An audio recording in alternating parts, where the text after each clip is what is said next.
Alors, on a lu aujourd'hui, déjà Shavua Tov à toutes et à tous, beaucoup de joie, beaucoup de bonheur, beaucoup de simcha, beaucoup de réussite, beaucoup de nachat. On a dit à qui était dédié le cours, et à la fin on rajoutera des personnes si vous voulez bien. On a lu aujourd'hui dans la paracha une notion très importante.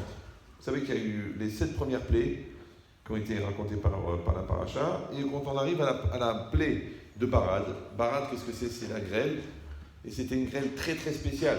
Vous savez que c'est marqué que la grêle qui tombait, elle faisait la taille d'un téphar, ça veut dire à peu près une boule de pétanque. Et que quand elle tombait, elle se cassait, et dedans il y avait du feu.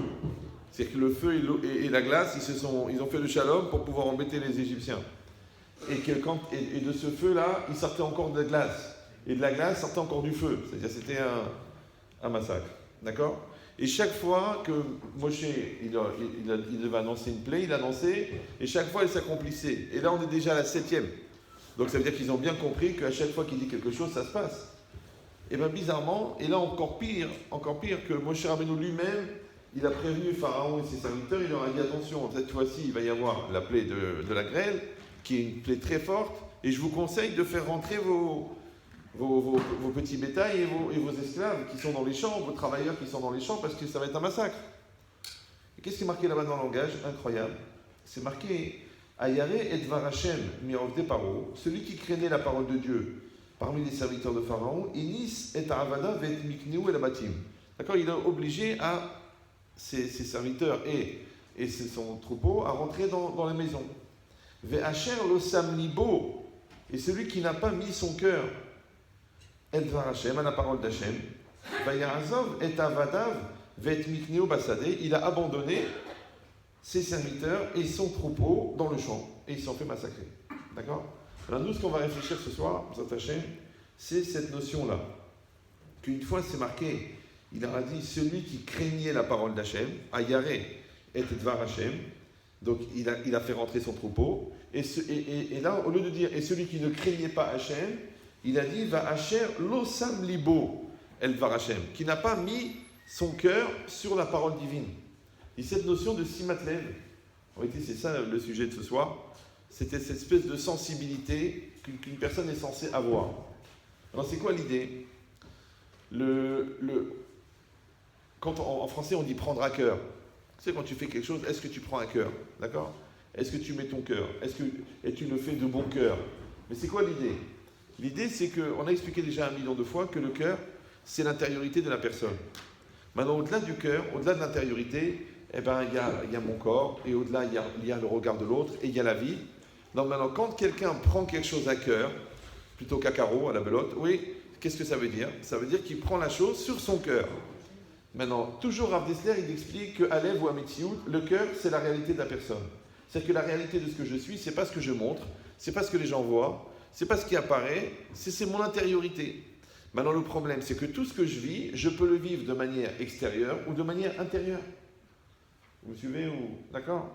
Quand voilà, je parle, vous entendez avec vos oreilles, ça rentre dans l'oreille. Ça peut aller jusqu'à votre cerveau, ça vous fait réfléchir. Ça peut aller jusqu'à votre émotion, ça vous fait vibrer. Mais est-ce que ça va rentrer dans le cœur?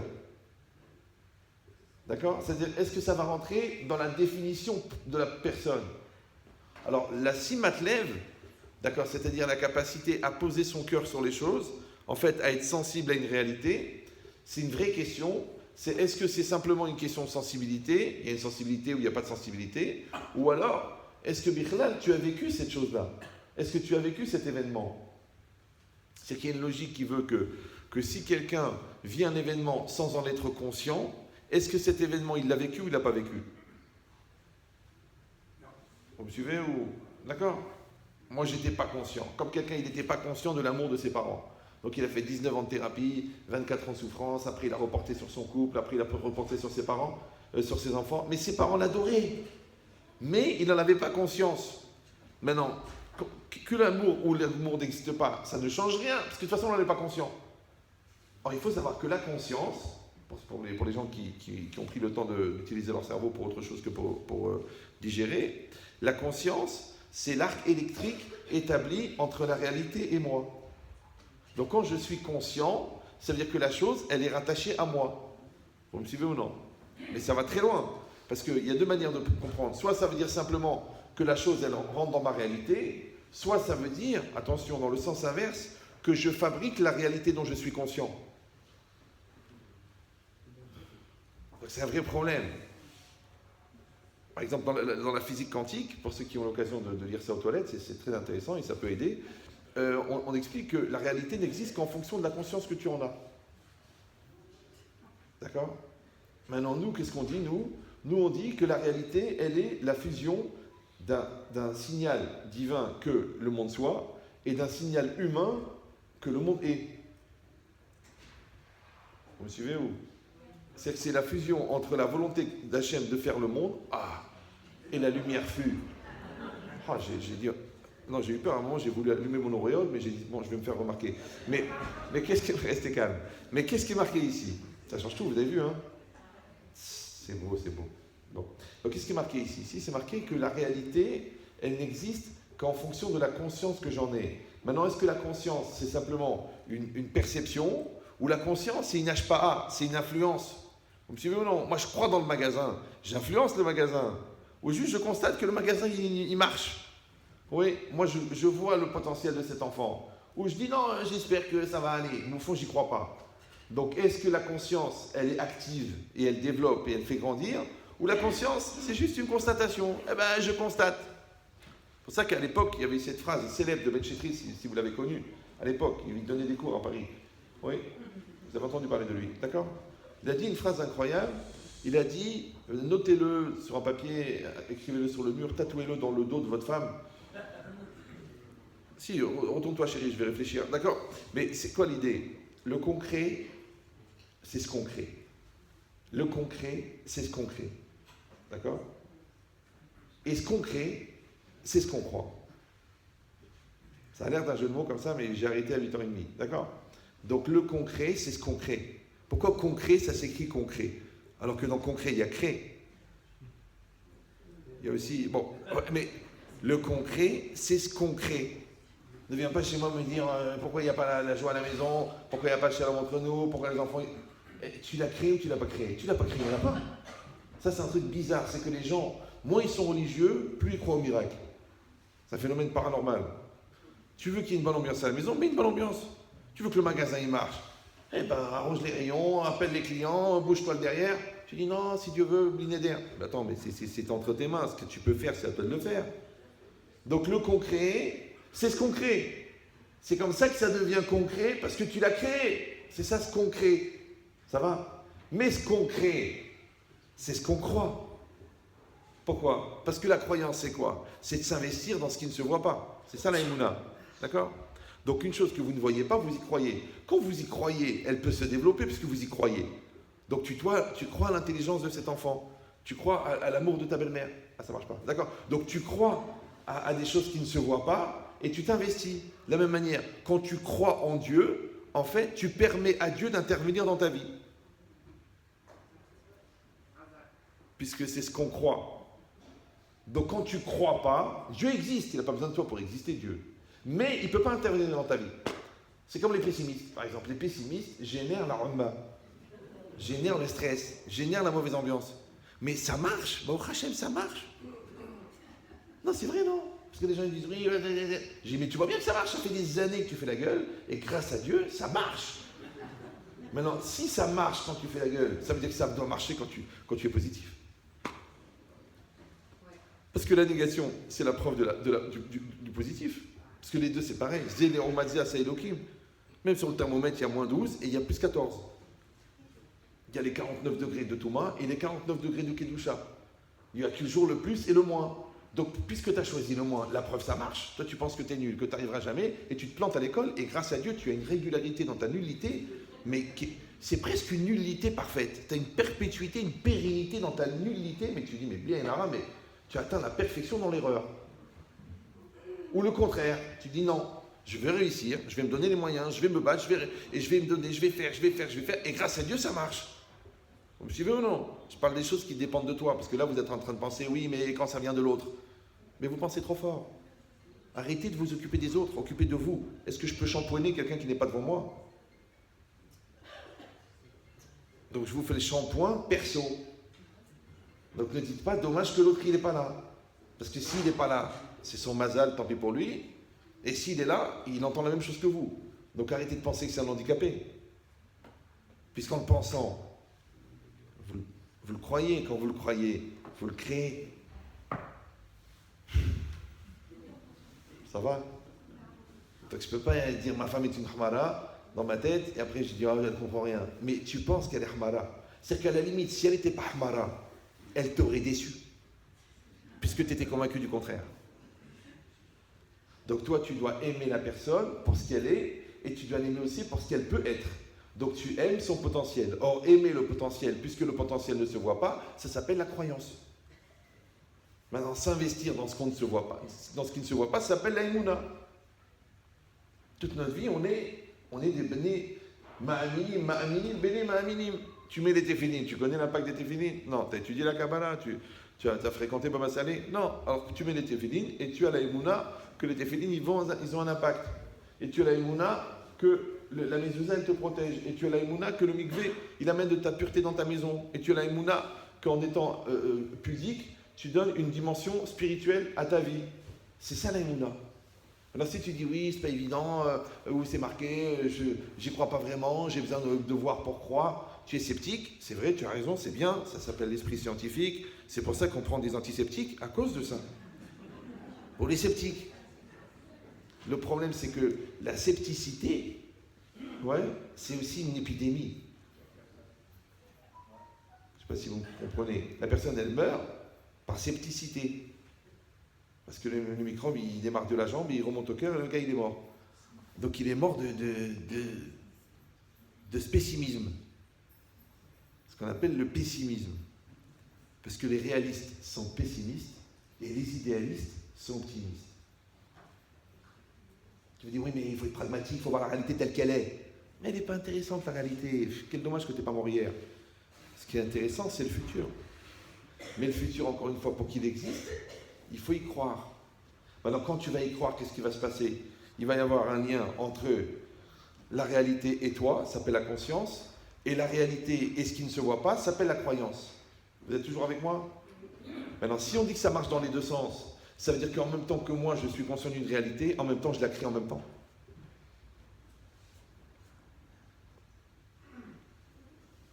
Ça va? Maintenant, le problème, c'est que pour que cette réalité, elle apparaisse devant toi en venant de toi, il faut qu'elle soit déjà développée chez toi.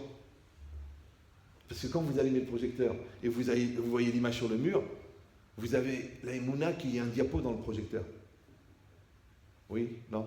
Oui? Un projecteur tout neuf. Tu l'allumes, hop, tu vois la photo de ta femme. Tu dis, mince! Donc ça veut dire qu'il y a un diapo dedans.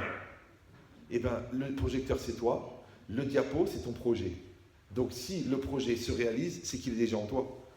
Puisque toi, tu es là pour projeter ce que tu contiens. Maintenant, tu affines le projet, tu développes le projet, et ensuite tu réalises le projet. Tu crois dans le projet, tu mets la conviction dans le projet, tu mets ton cœur dans le projet. Et bien c'est ça l'idée, c'est un truc bizarre. C'est que, on l'a dit que la conscience, c'est le lien que j'entretiens avec une réalité, mais en même temps, cette réalité, elle est la projection de ce que je contiens.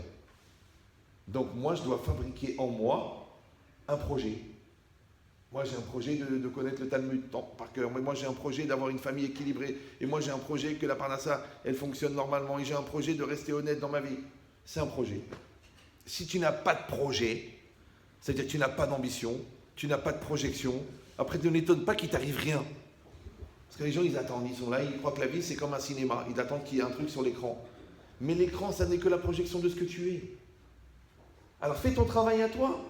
Réfléchis. Qu'est-ce que tu veux? C'est ça la vraie question. Qu'est-ce que tu veux? Tu veux quoi? Les gens disent, je ne sais pas ce que je veux. Ouais, il y a plein de gens qui font plein de trucs dans l'espoir de se surprendre à savoir ce qu'ils veulent.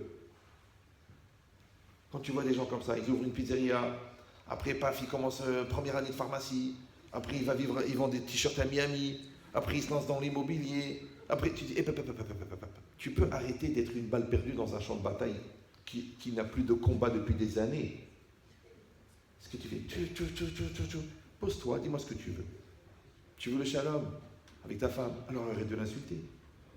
Tu veux que ton enfant ait confiance en lui, alors arrête de lui dire qu'il est nul. Tu veux que le business il marche, alors arrête de renvoyer les clients et de faire un travail pourri. Tu fais un travail pourri. Tu dis, mais j'ai pas le temps, c'est difficile, de toute façon, je gagne rien, ça sert à rien. Ok, mais ce travail pourri, il t'amène un client pourri, avec des chiffres pourris et un contrôle fiscal pourri. Tu aurais dû te lancer dans le pourri parce que tu es vraiment un très bon producteur, oui. Mais c'est toi, tu décides. Tu travailles bien, tu fais une bonne prestation, le client il est content, il te recommande un deuxième, un troisième, un cinquième, un sixième, la bracha. C'est normal, c'est la vie. Donc cette logique-là, c'est quoi? C'est que c'est toi qui crée ta réalité en temps réel. Le problème, encore une fois, pour que cette réalité, elle soit projetée à l'extérieur, il faut déjà qu'elle soit rentrée à l'intérieur. On appelle en français aller au bout de ses rêves. En français, on dit réaliser ses rêves. Mais ton rêve, il est à l'intérieur, il est clair. Il est fort, il est puissant. Il est filmé en 42 millions de pixels. Il est net.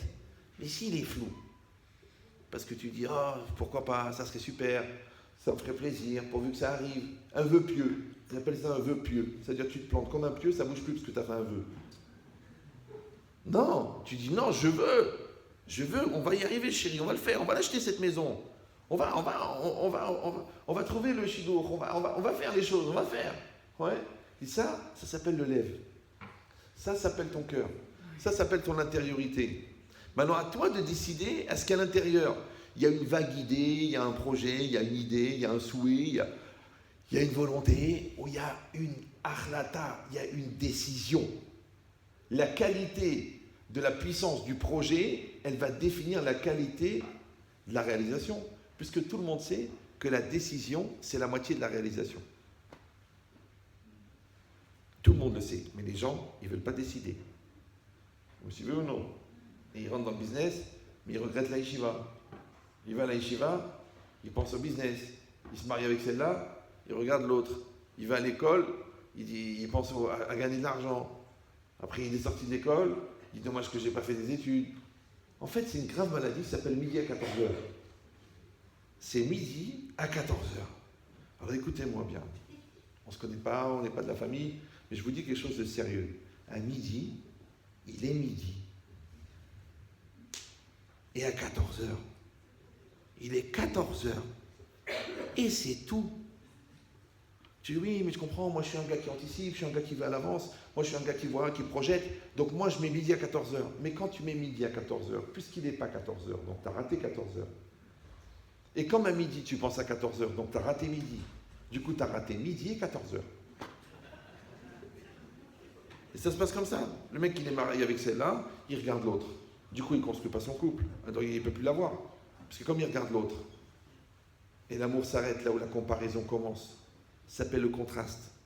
Donc quand tu regardes ailleurs, du coup la tienne elle a vieilli. Surtout si tu regardes des magazines spécialisés ou là des sites internet spécialisés en anatomie. Mais HBM, tu sais pas que les photos elles sont retouchées. T'es mal ou quoi? Et en plus celle-là tu crois que tu peux la regarder, mais tu crois que toi elle t'aurait regardé avec ta tête d'Ormal. Alors laisse tomber ça c'est halom tov, halom shalom, celle-là tu l'oublies.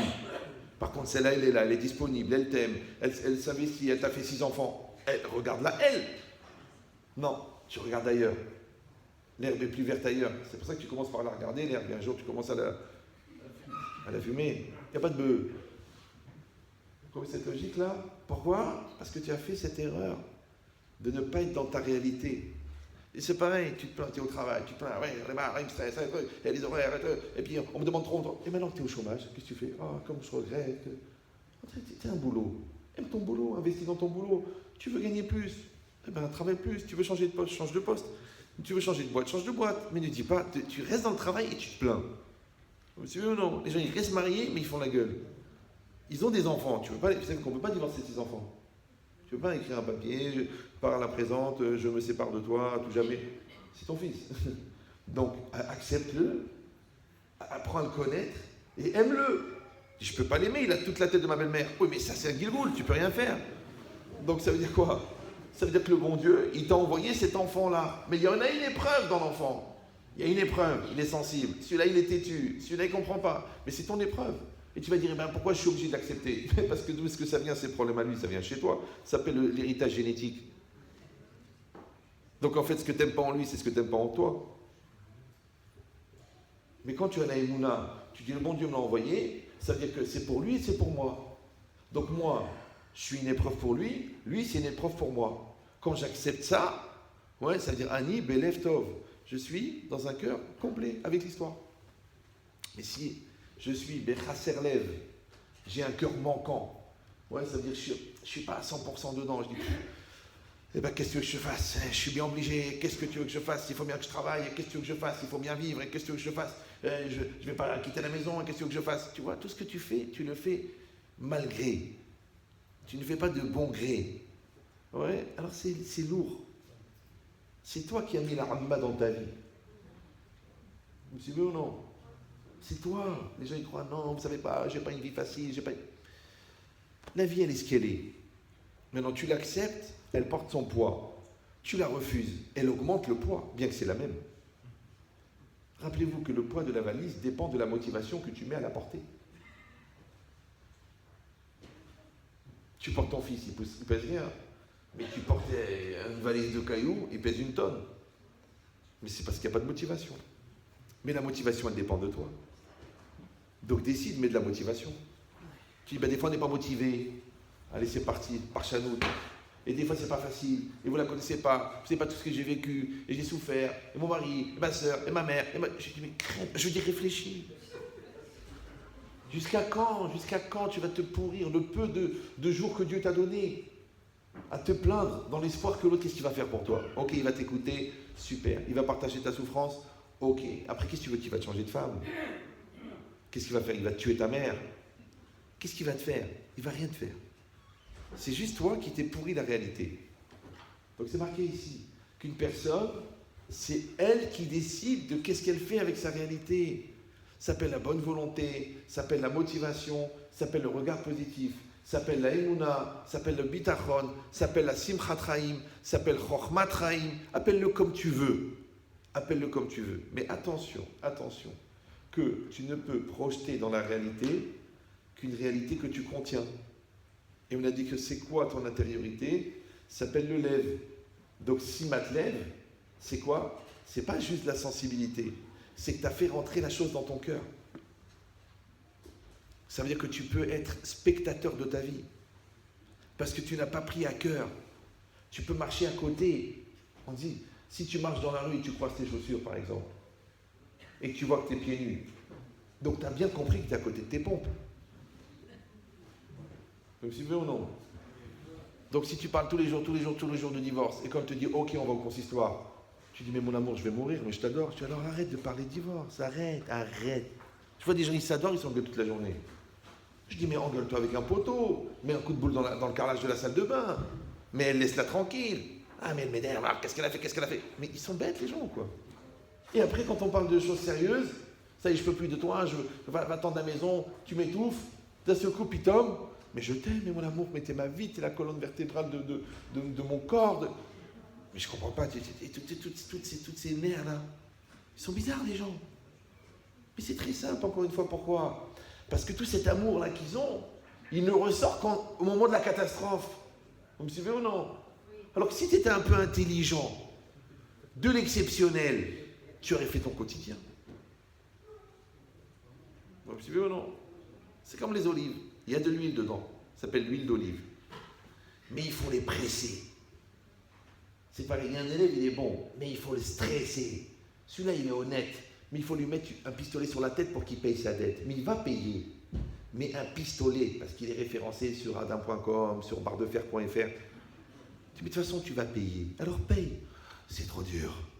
Plutôt mourir. Prends ma femme, mes enfants. Mais tu dis, mais c'est de l'argent que tu as emprunté, rends-le. Ils n'arrivent pas. Mais il va rendre à la fin. C'est ça qui est idiot. De toute façon, à la fin, il rend. Donc c'est juste les 2 ans, 3 ans de Ramma qui s'est tapé à ne pas rendre. Pour rien. L'autre qui l'a stressé, lui il était stressé, pour rien, gratuit. Et pareil dans tout. Tu sais que tu as un problème avec le sucre. Alors arrête de manger des gâteaux en cachette, des bonbons, arrête. Ah mais c'est bon, je kiffe. Allez, après celui-là, j'arrête, après. Mais diabète ou quoi?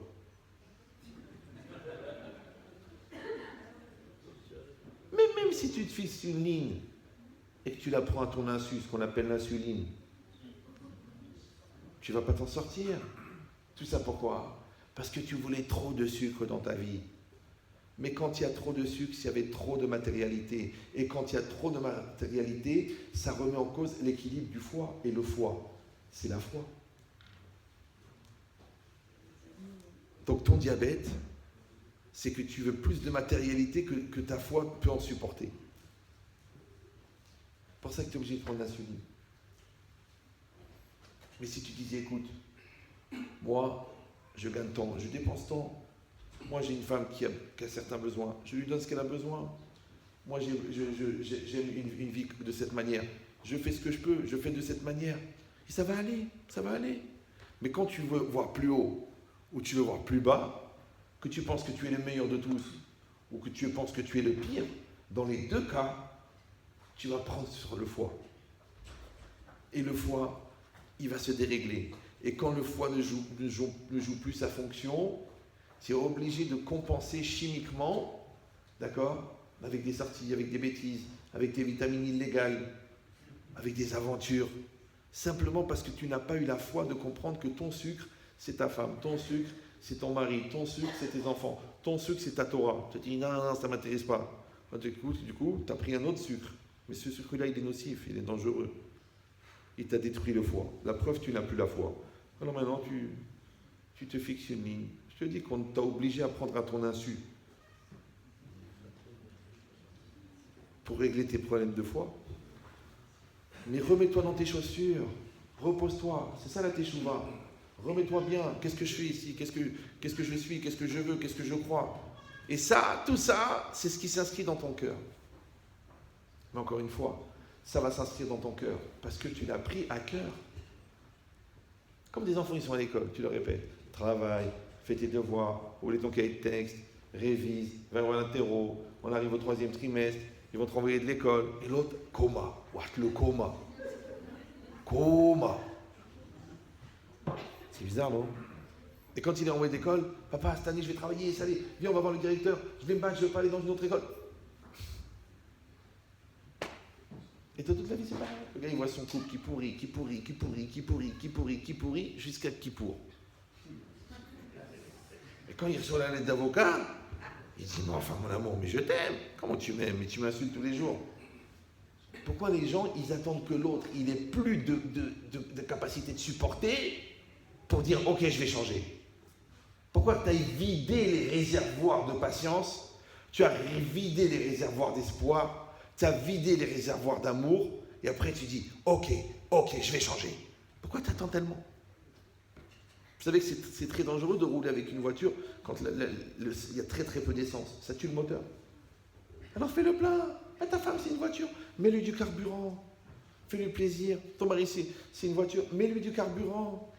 J'ai dit plusieurs fois, mais les gens ils croient que c'est une blague. Et bien, il m'a dit, pourquoi une femme, ça coûte tellement cher? Je dis, c'est le prix du sourire. Tu veux la gueule, c'est gratuit.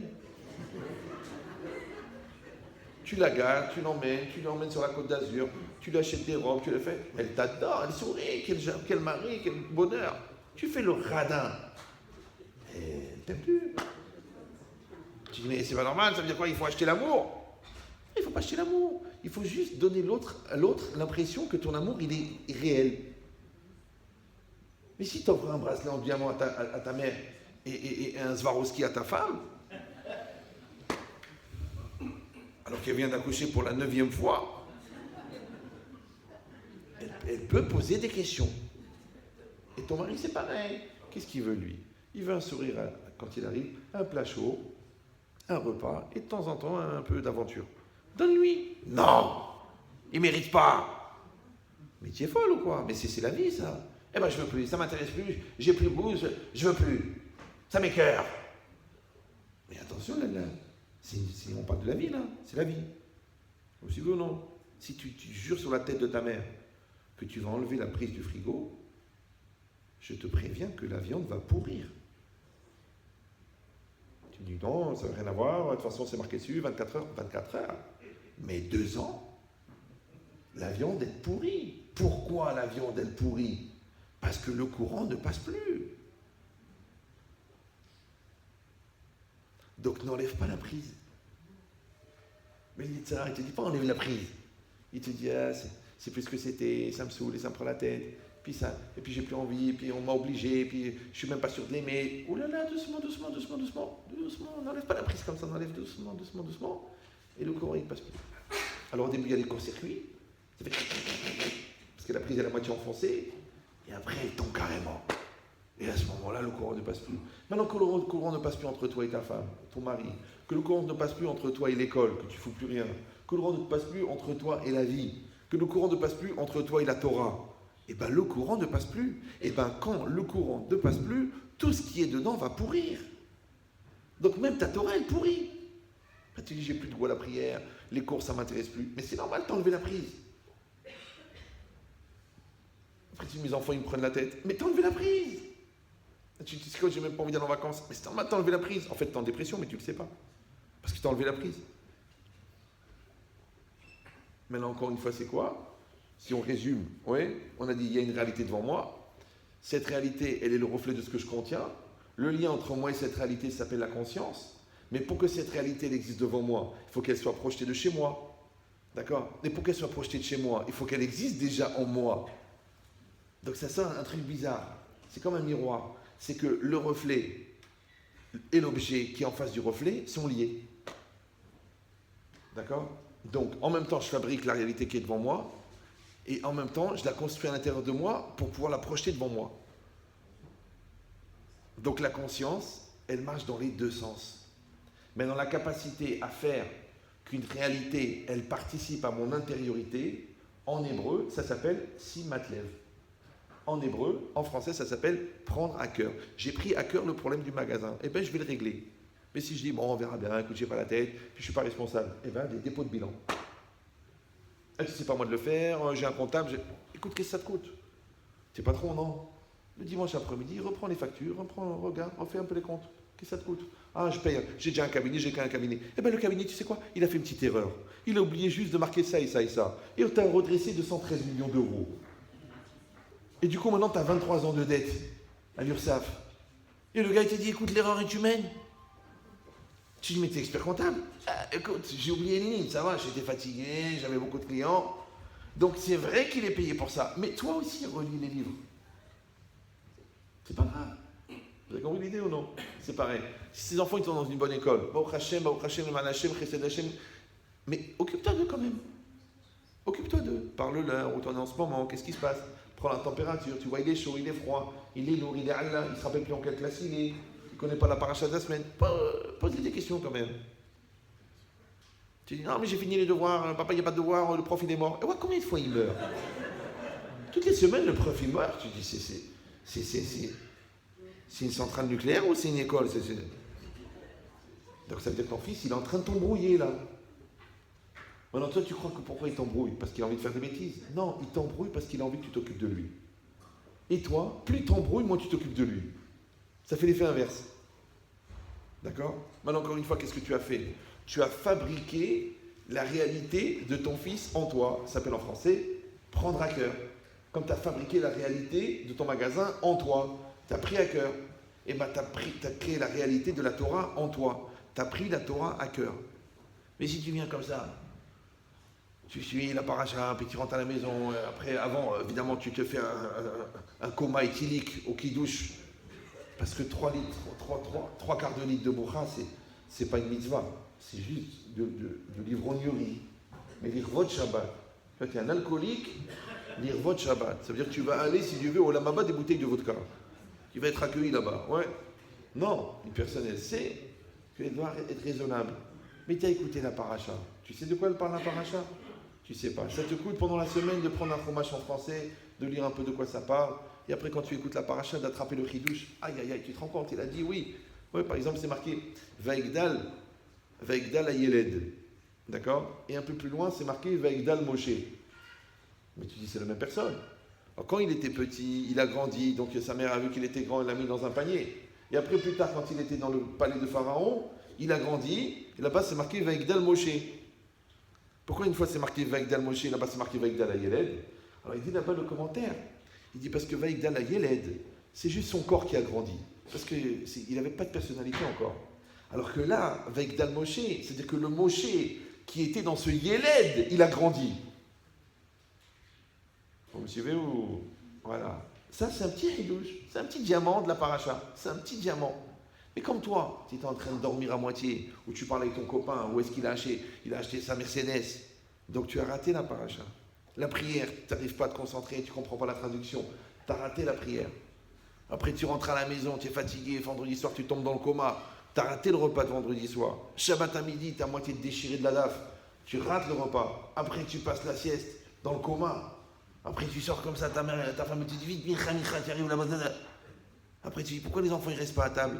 Mais ils vont rester à table pour un Shabbat de merde. Pourquoi ils vont rester à ce Shabbat-là? Il y a des gens dans ce Shabbat. Il y a des livrets Torah dans ce Shabbat. Il y a le Simcha dans ce Shabbat. Il y a des discussions dans ce Shabbat. Il y a des échanges à table. On s'assoit sur le canapé. On va se promener avec un des enfants pour parler de la vie, pour lui raconter, pour truquer. Tu as fait quelque chose? Rien. Tu dis, mais je suis fatigué de la semaine. Mais tu travailles pourquoi? Pour avoir une famille de cinglés. Pour te réveiller à 5 ans et dire c'est pas possible, celui-là il divorce sa femme, celui-là il est à moitié cinglé, celui-là il est schizophrène, celui-là il est bipolaire. Mais dis-moi, ils étaient chez toi avant. Pendant toutes ces semaines-là, ils étaient chez toi. Pendant tous ces Shabbats, ils étaient chez toi. Donc le produit, il était là. Alors travaille le produit. Ah, j'ai pas la tête, je suis fatigué, je suis pas psychologue, et à quoi ça sert? Et de toute façon, c'est Mina Shamaïm, mais il est là devant toi. S'il est mort, tu peux dire Lahmo le pauvre. Mais s'il est vivant, vas-y, occupe-toi. Donc tu sais pourquoi tu t'es pas occupé? Je dis, non, c'est pas la peine de baratiner. Tu t'es pas occupé parce que l'eau, ça me t'alève. Vous avez compris ou non? Tu n'as pas mis ton cœur, tu n'as pas mis ta tête. Moi, mon père, Zichron Louacha, il était tailleur, un très bon tailleur, d'accord? C'est-à-dire qu'il voyait la personne comme ça, il coupait la jupe. Sans mesure, ça aurait été un tueur. Et un jour, moi j'achetais des pantalons, à l'époque c'était la mode, les jeans, là, vous vous rappelez, en coton. Ouais. Et un jour j'étais au marché de la Ligre, pour ceux qui connaissent les territoires, et j'étais là-bas, et je vois le tissu 5 francs. 5 francs le mètre. J'ai acheté 1,50 m, j'étais content, 7 francs 50. Et le jean à l'époque il coûtait 100 francs. Le jean Lee, ou la Levi's, en coton. J'ai dit, papa, apprends-moi à faire les pantalons. Pourquoi je vais pleurer à 2 ans pour avoir un pantalon? J'achète 7,50 €, je te montre le truc. Il dit, ok mon fils, viens. Ahnin, il me vient. Il avait la table, il a posé le tissu, il commence à m'expliquer. Il me dit, voilà mon fils, toi tu es jeune, donc je te pose, il y a un patron, on a pris la taille, et moi je te regardais comme ça, je regarde maman, je regarde dehors, je regarde par la fenêtre. Là il me dit, écoute mon fils, tu sais quoi, va t'amuser, va jouer au foot, moi je vais te faire le pantalon. Mais pourquoi papa? Il m'a dit, t'as pas mis ton cœur. Confirmation. Ouais? Vous avez compris ou non? T'as pas mis ton cœur. Donc tu vas rien retenir. Tu vas rien comprendre. Et c'est même, ça va te saouler.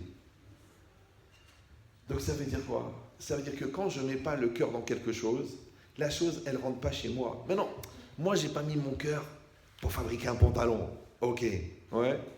Mais celui qui va pas mettre son cœur dans ses études, celui qui ne va pas mettre son cœur dans son travail, celui qui ne va pas mettre son cœur dans sa Torah, celui qui ne va pas mettre son cœur dans son couple, celui qui ne va pas mettre son cœur dans ses enfants, c'est pas un pantalon qui va rater.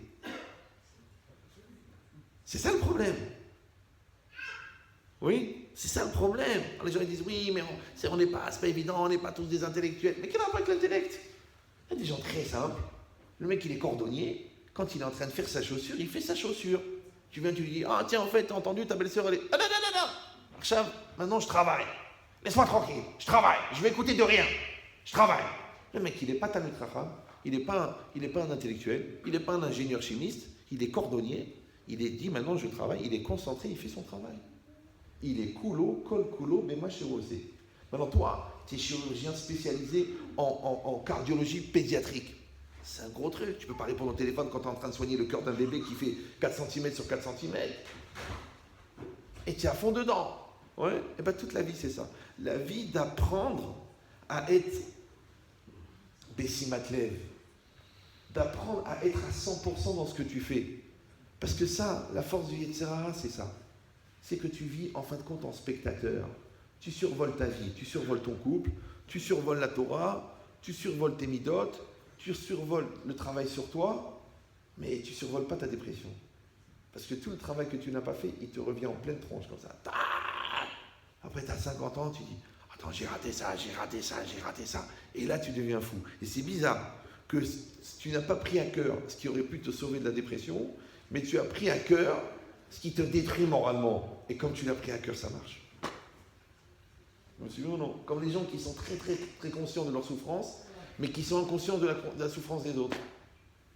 Ils sont très, très conscients que l'argent, ils le doivent, mais ils sont complètement inconscients qu'ils doivent le rendre. Mais qu'est-ce que tu es en train de faire en vérité? Tu ne vis pas ta vie.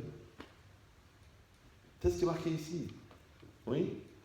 Parce que, on a dit, Moshe, il a prévenu, il dit attention, on va envoyer la grêle. Attention, ça va tout détruire. Attention, rentrez votre bétail et rentrez vos serviteurs. Ok, ils n'ont pas rentré. Ok. Mais il y a une autre question. C'est pourquoi les serviteurs eux-mêmes ne sont pas rentrés. Ok, mon patron, il est fou, il me dit, va travailler au champ. Mais Moshe, il a dit qu'elle va tomber la grêle. Moi, je ne travaille pas. Je ne sais pas si vous comprenez. C'est le niveau d'inconscience que les gens, ils voient qu'ils vont dans le mur et ils continuent à s'entêter. Le jour, j'étais au téléphone avec un monsieur qui faisait des très, très grosses bêtises dans son couple. Je lui ai dit, écoute, arrête de dire ça, arrête de dire ça. Mais il dit, non, tu ne me comprends pas, tu ne m'écoutes pas, tu n'as pas confiance en moi, je la connais mieux que toi. Je lui ai dit, écoute, tous les défauts que tu me parles sur elle, c'est les tiens. Tu me dis qu'elle est obstinée, tu n'arrêtes pas de répéter. Tu me dis qu'elle est folle, mais toi, tu te conduis de manière irrationnelle.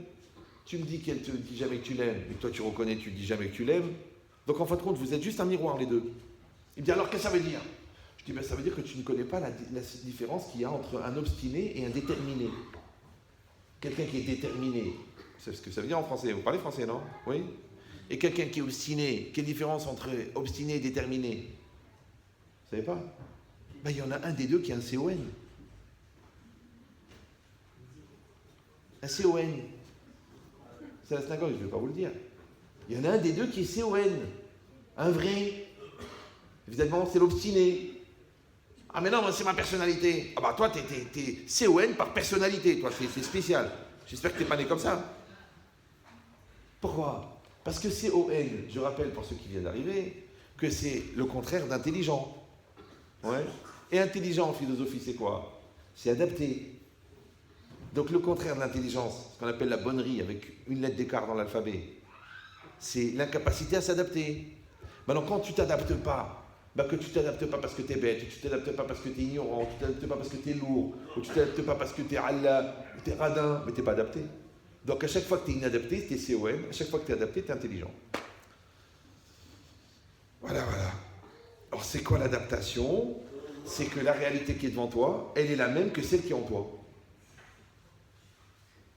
Mais pour que celle-là elle soit la même que celle-là, il faut que tu aies pris à cœur.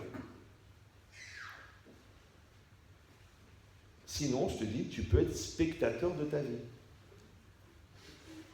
C'est comme si tu es enfermé dans une boîte en plastique plexiglas et avec du scotch sur la bouche et toute ta vie elle passe et toi tu fais comme quand tu fais une barquette Amazon et tu vois que le petit frère il est en train de jouer à D'Artagnan avec l'autre, il va lui enfoncer l'aiguille à tricoter. Ils n'ont pas d'épée, ils ont 6 ans et demi. Ouais. Et toi tu peux pas parler de tes barquettes Amazon. Et ben c'est comme si toi tu es enfermé dans tes mauvaises midotes, tu es enfermé dans ta bêtise, tu es enfermé dans ta lourdeur et tu ne peux pas intervenir. Mais le plexiglas, c'est quoi? Ton entêtement, ton obstination, tes mauvaises midotes, ton transfert de culpabilité, parce que c'est toujours la faute des autres. Ouais. Et comme tu es enfermé, ça ne rentre pas chez toi. Et comme ça ne rentre pas chez toi, tu ne peux pas intervenir. Et tu restes comme ça. Tu as même pas pris conscience. Le jour, j'étais tellement énervé. Il y en a, il m'a mis les sueurs. J'ai crié. C'est rare que je crie. Hein. J'ai crié. Parce que j'ai fait 15 conférences en 10 jours en Israël. Je suis revenu, j'avais 2 jours de vacances. 2 gars, ils m'ont appelé, ils m'ont pris ma neshama. À la fin, j'en pouvais plus, j'ai crié. Je lui ai dit, mais t'es vraiment un co. Je sais plus, le mec intelligent, diplômé, et fou. Je dis, t'es un fou. Je fais, t'es un malade. Je te répète 54 fois, tu continues, mais si tu es convaincu, déjà t'as un problème, parce que déjà t'as réglé 2 fois le problème. Genre, si tu es convaincu, pourquoi tu m'appelles? Ah, pour que moi j'appuie ton idée. Mais moi je pense que c'est faux ce que tu dis. Parce qu'imagine-toi que j'ai eu la version de ta femme et j'arrive pas, en superposant les autres, les deux, j'arrive pas à trouver un équilibre. Donc il y a un problème parce que l'équilibre c'est 1.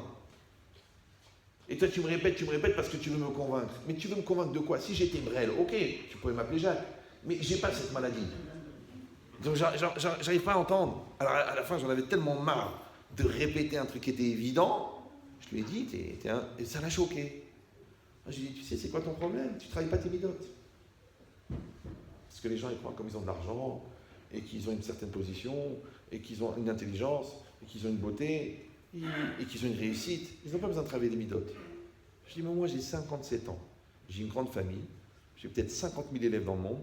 J'ai écrit 2 livres. J'ai diffusé plus de 2 millions de CD. Et je travaille mes midotes tous les jours. Moi, en perso, j'ai soigné des psychiatres. Et je me travaille. Et toi, que ta remise en cause, elle est toute neuve tellement elle n'a jamais été utilisée. Tu viens chez moi pour me prouver que c'est l'autre qui a tort. Mais c'est quoi ton problème? Mais tu n'as même pas commencé le travail. Tu n'es même pas né. C'est normal, oui. Parce que je t'achète une terre. Et cette terre-là, ça fait 30 ans qu'elle n'a pas été travaillée. Et il faut la labourer. Il faut enlever les cailloux.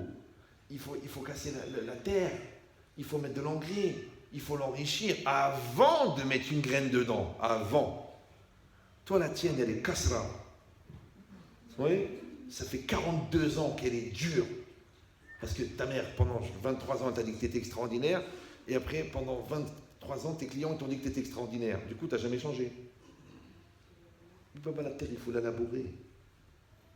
Ça veut dire qu'il faut que tu la prends comme ça, elle part comme du sable. Là, quand tu vas poser une graine, elle va prendre. Parce que la graine, elle est chnina.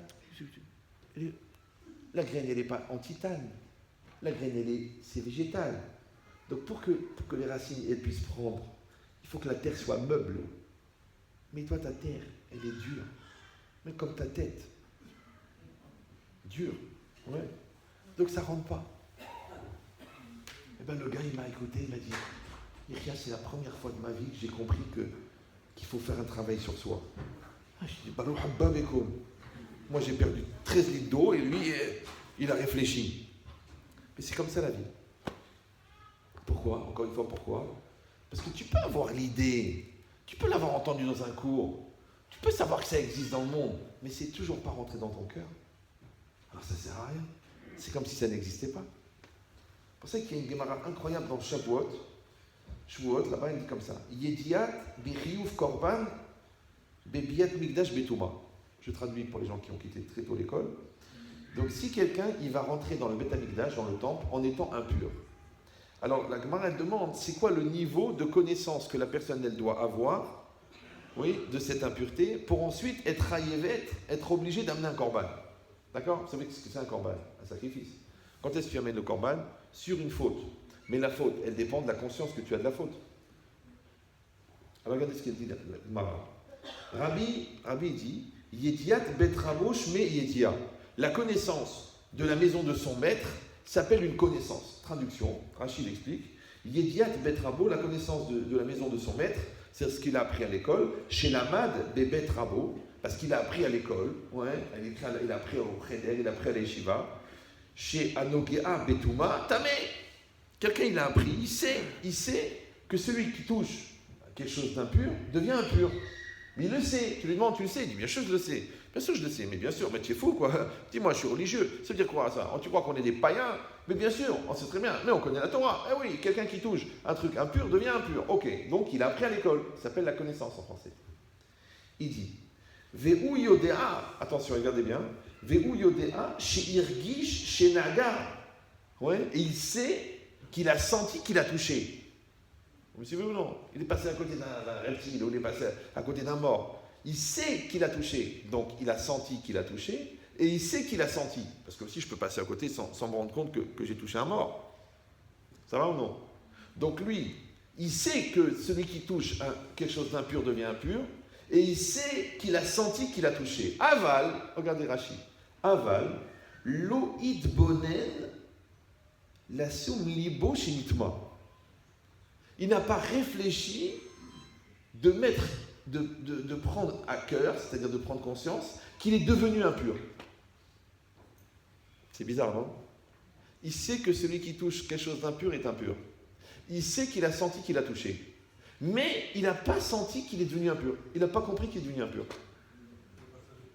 Comme si l'information, elle n'est pas remontée à son cerveau.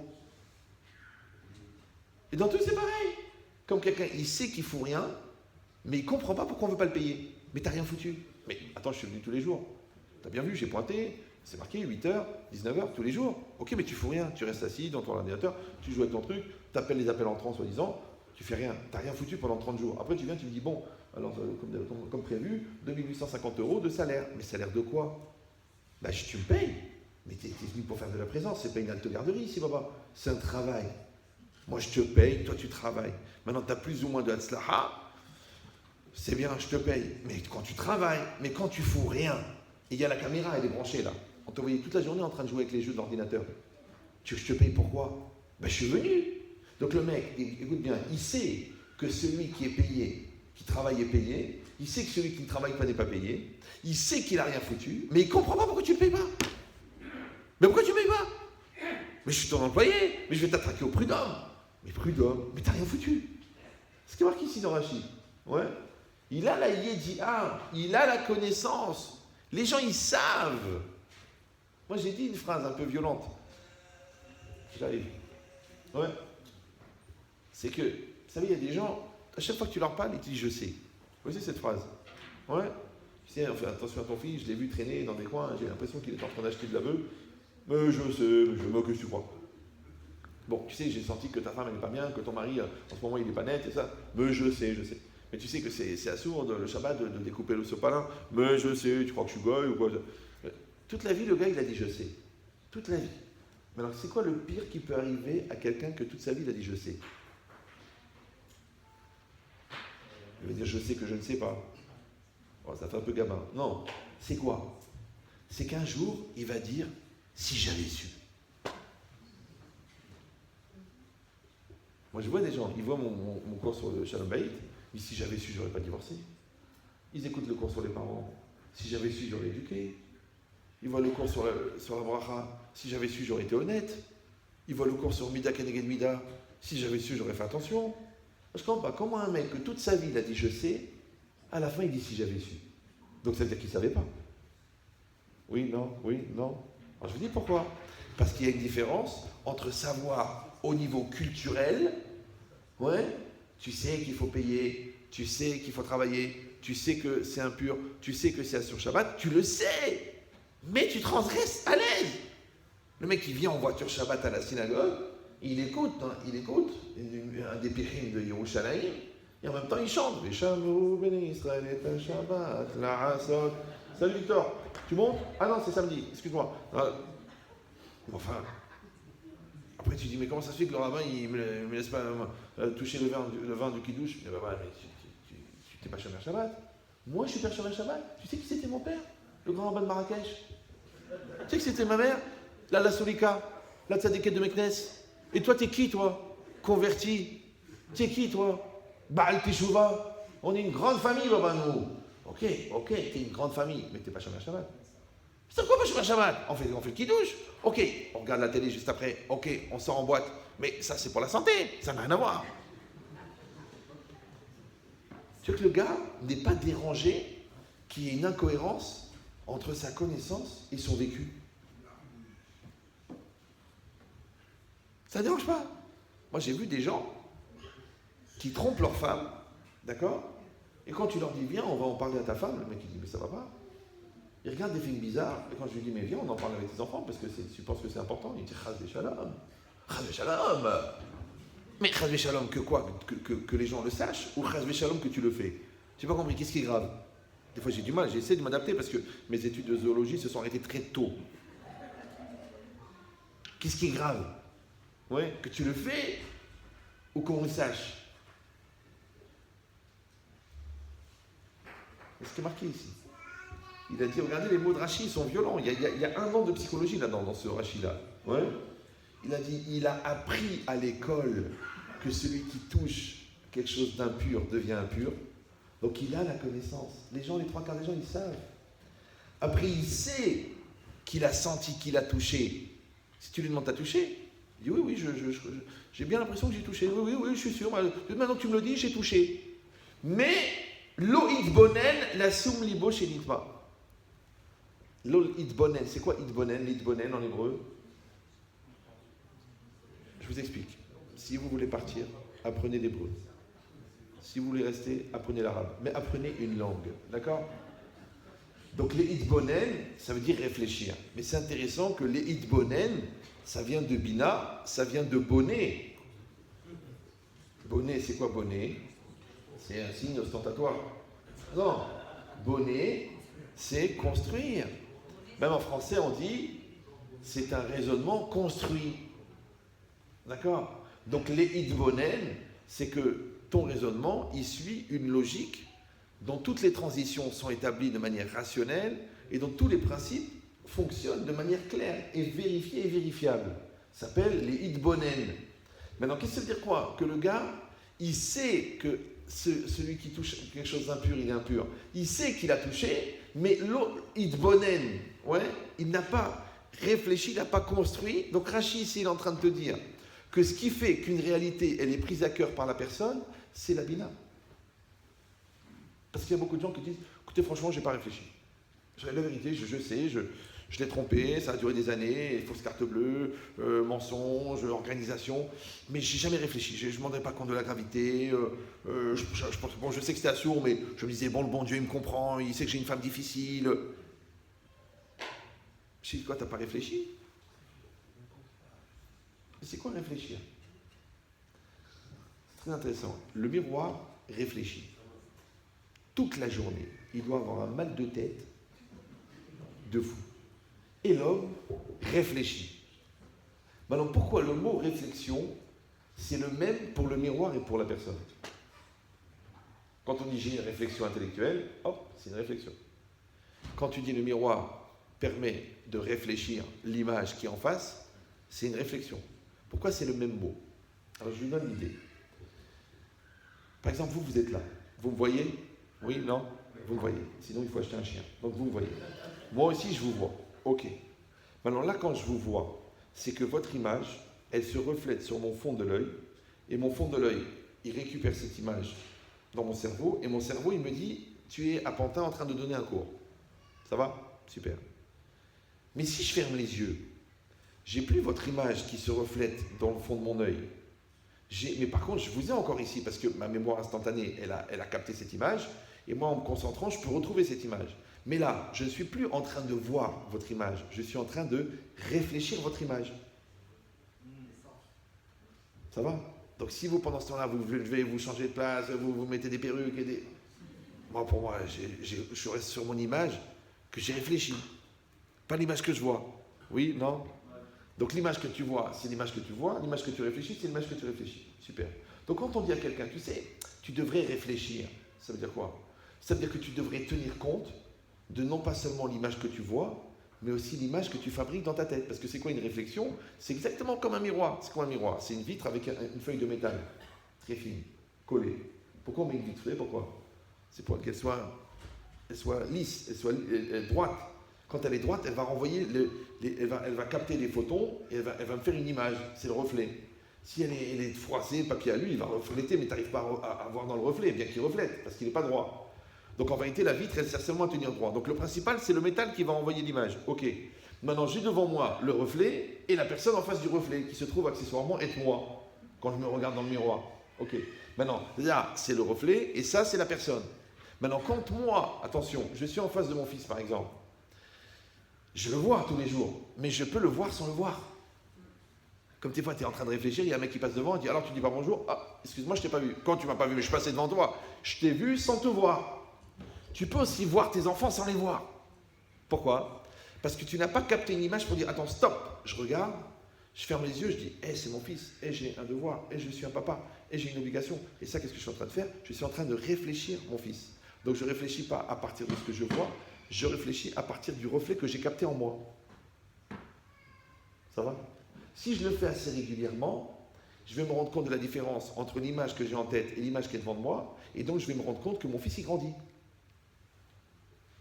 Comment tu le sais? Par exemple, si tu t'énerves, par exemple, ton fils dit papa, je sors ce soir. Toi, tu cries quoi? Dire quoi tu sors? Mais tu crois où toi? Tu crois qu'au Maroc on sortait comme ça? Si ça veut dire quoi? Mais je t'excommunie, je te pourris, je te détruis, je te maudis. Alors l'enfant il dit papa, j'ai 28 ans. Il dit déjà? Maintenant, toi, comme depuis l'âge de 8 ans, tu n'as pas réfléchi, donc tu lui parles comme un gamin de 8 ans. Mais il a 28 ans. Et je vous rappelle qu'avec un enfant de 8 ans, on impose. À 17 ans, on discute. À 20 ans, on négocie. Et parce que c'est un homme. C'est pareil ta fille. Elle a grandi, c'est devenu une femme. Toi, tu la regardes, tu dis, allez, arrête, allez, va dans ta chambre. Hamara, baisse les yeux. Mais attention, parce que l'autre là-bas dans le métro, il lui dit, lève les yeux, tu es magnifique. Et toi, tu lui dis, baisse les yeux, Hamara. Mais attention, hein. Tu crois qu'elle va aller chez celui qui lui baisse les yeux, celui qui lui lève les yeux. Après, tu dis, oui, quelqu'un lui a ouvert les yeux. Tu deviens intelligent. Je me dis, oh non. Donc, si tu vois que ta fille, elle a mis une jupe un peu courte, tu ne peux pas lui dire, c'est quoi cette jupe? On dirait un truc pour les filles des rues. Non. Tu dis, ça va, chérie? Ah, bonjour, mon amour. Ah, mais c'est une nouvelle jupe. Elle est magnifique. Extraordinaire.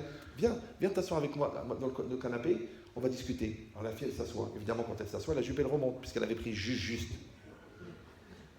Et elle, qu'est-ce qu'elle fait? Elle tire sur la jupe pour cacher ses genoux. Ou mieux, si affinité. Tu dis, chérie, pourquoi tu tiens ta jupe? Tu vas te faire mal à l'épaule. Elle dit, parce qu'elle est trop courte. Ah, elle est trop courte? Ah, pourquoi tu la mets?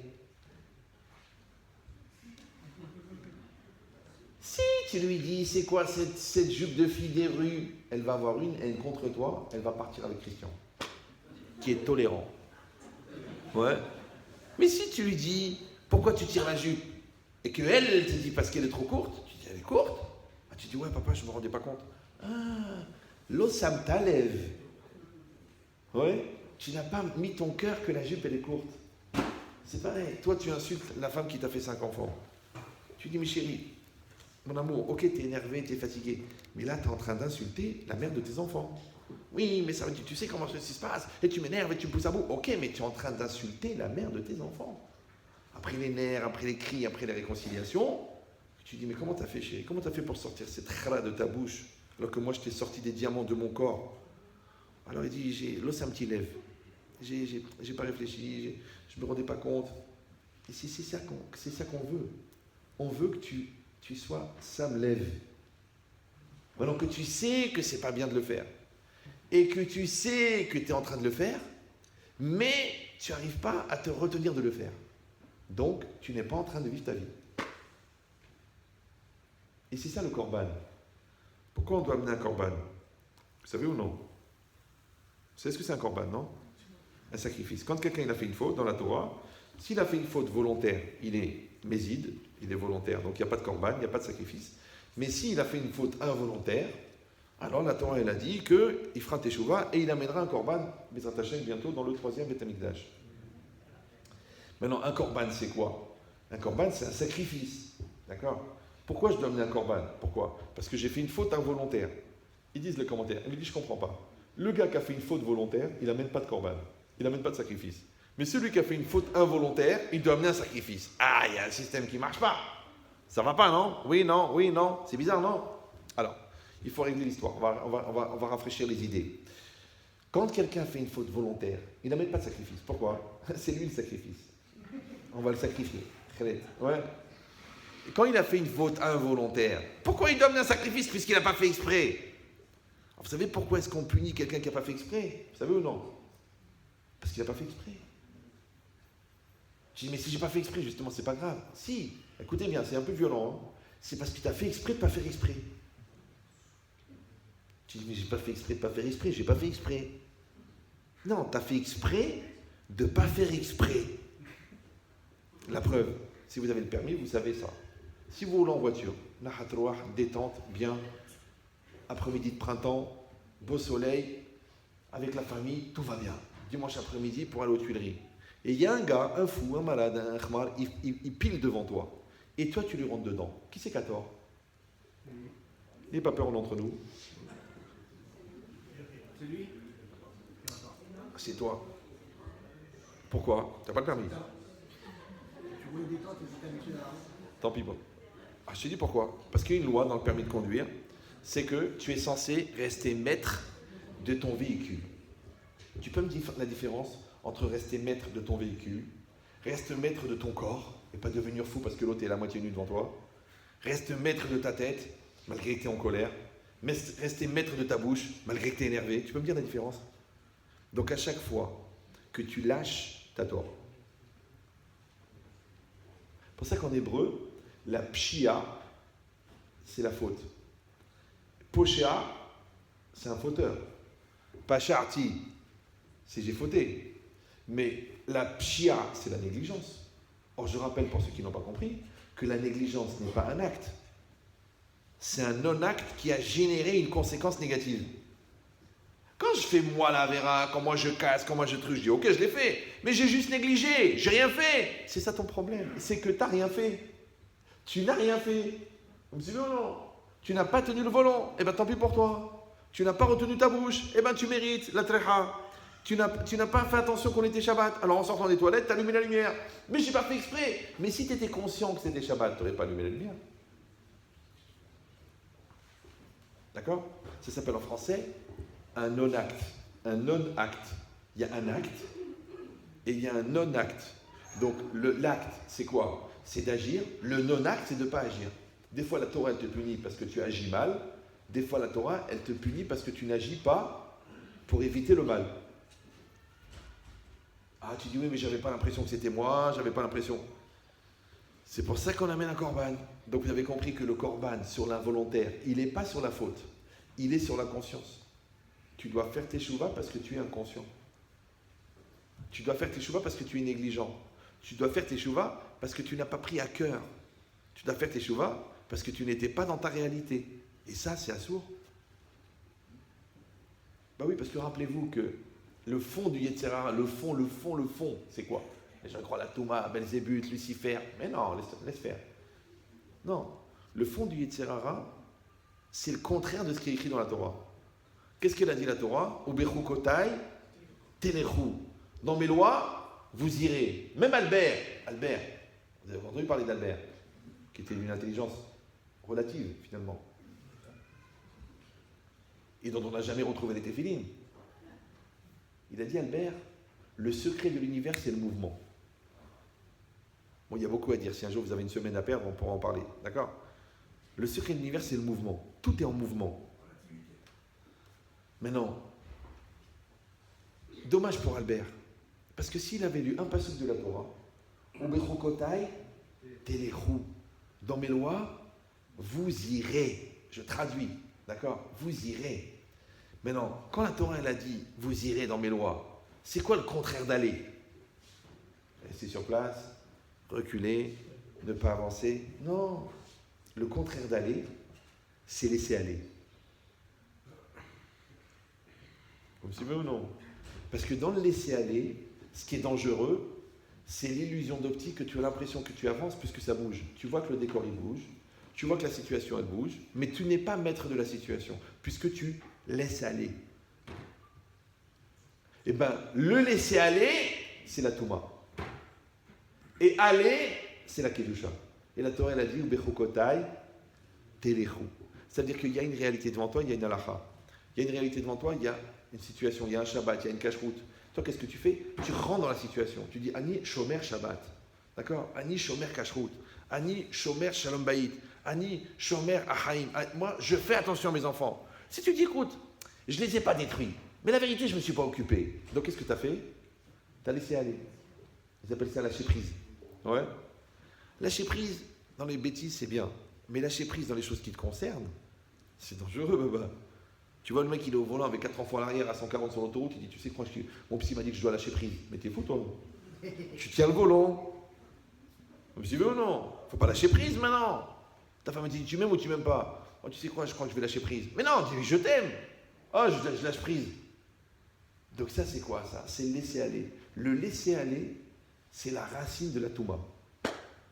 Pourquoi? Parce que quand quelle différence entre un nageur qui est en train de descendre la rivière en nageant et un cadavre qui est en train de descendre la rivière en flottant? Les deux, ils descendent la rivière. Les deux, ils voient le même paysage. Mais il y en a un qui est en train de nager et il y en a un qui est en train de flotter. Celui qui flotte, il descend la même rivière que toi. Mais toi, tu nages. Quand tu nages, tu es en train de vivre ta vie. Quand tu flottes, c'est que ta vie elle est déjà finie. Maintenant, les gens qui flottent en étant morts, les pauvres, la Yahmam, qu'Hachem les accueille. Mais les gens qui flottent alors qu'ils sont vivants, tu ne peux pas nager. Non, tu sais, je me laisse aller. Je me laisse aller dans la lourdeur. Je me laisse aller dans la bêtise. Je me laisse aller dans mes nerfs. Je me laisse aller dans mes peurs. Je me laisse aller dans mon ignorance. Mais la vie, elle passe, Baba. Non, je m'excuse, hein. vous prenez pas mal. Mais la vie, elle passe. Vous savez ça ou non? Moi, je vais dire, ah, mais non, c'est rien, ça va, j'ai pas envie de réfléchir, ça me saoule, je verrai plus tard. Alors les jeunes, ils disent, j'ai pas envie de réfléchir maintenant, je réfléchirai plus tard. Les vieux, ils disent, non, le présent m'intéresse pas, c'est le passé qui m'intéresse. C'est pour ça qu'ils ont créé Radio Nostalgie, pour eux. Ouais. Ça s'appelait Yahsra. D'accord? Donc si les jeunes, ils parlent du futur, ils ratent leur présent. Si les vieux, ils parlent du passé, ils ratent le présent. Alors qui c'est qui s'occupe du présent? Le jeu du Yetzer Hara, c'est ça. C'est de te faire rater le présent. Vous suivez ou non? Tu te lèves le matin, ta femme elle est là, elle te sourit. Souris, non, tu fais la gueule. Parce qu'hier, elle a dépensé 100 euros. Mais un divorce, ça coûte 30 000 euros. Tu es loin du compte. Donc tu lui dis bracha. En plus que quand elle dépense, en fait, elle va oublier, j'ai Hachem à te donner plus. Donc c'est bracha. Vous suivez ou non? C'est pareil, ton fils il t'énerve. Mais en fait, ton fils, il t'oblige à devenir calme. Donc il t'aide à grandir tes midotes. Et lui, maintenant, on te l'a confié, c'est une neshama qu'on t'a confié. Donc ça veut dire que tu as un travail à faire avec lui, c'est normal. Donc tout va très bien. Non, tu dis non. Comme il m'énerve, moi je fais la gueule, et je l'envoie balader, je le baffe et je le jette dehors. Ok, c'est pas grave. Mais qu'est-ce que tu as fait en vérité? Tu t'es laissé aller.